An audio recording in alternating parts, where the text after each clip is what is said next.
Kwa taarifa hizi kwa ishara.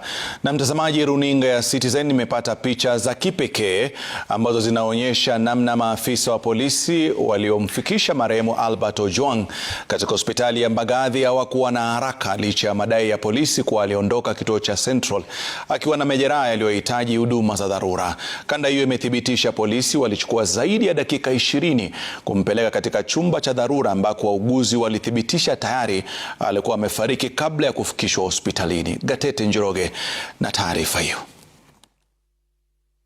Kanda hii ya CCTV katika hospitali ya Mbagathi inapata gari la polisi likiingia ndani ya hospitali polepole saa 7 na dakika 35 usiku wa manane tarehe 8 mwezi huu. Maafisa watatu wa polisi wakikaa mbele ya gari wakishuka. Wawili wanasimama kando na kuanza kujadiliana na kuondoka kwa mwendo wa aste wakifuatwa na mwenzao. Nyuma ya gari hilo, marehemu Albert Ojwang anasalia bila ya kuangaliwa na yeyote, shughuli iliyopaswa kuwa ya dharura ikionekana kujikokota licha ya maafisa hao kufikisha Ojwang waliyedai alikuwa na majeraha mabaya. Picha za ndani zinawaonyesha maafisa hao wakienda kuzungumza na wauguzi ndani ya hospitali. Dakika 2 baadaye wanaondoka nje ambako CCTV inanakili wakizungumza na simu. Wanarudi tena ndani na kuondoka nje tena. Wakati huu wote mmoja wa maafisa hao akizungumza kwenye simu.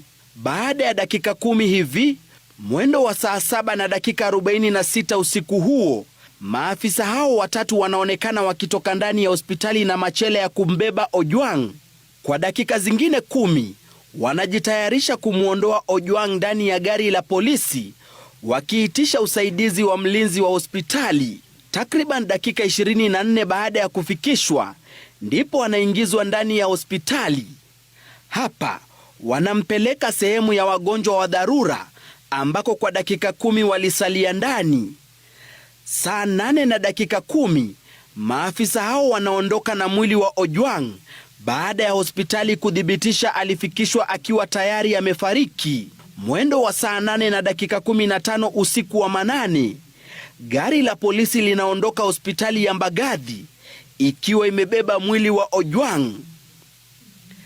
Kanda hii ikiwiana na ripoti ya hospitali ya Mbagathi iliyosema Ojwang akifikishwa alikuwa tayari amefariki, kwani alikuwa na majeraha mabaya na mwili ulikuwa baridi. Kanda pia imethibitisha, kando na polisi kusema alipelekwa hospitalini saa 7 na dakika 39, marehemu Ojwang aliwasili saa 7 na dakika 35 na kupelekwa ndani ya hospitali zaidi ya dakika 24 baadaye. Matukio yanayoibua maswali chungu nzima na kudhihirisha wazi huenda Ojwang alifariki mikononi mwa polisi katika kituo cha Central.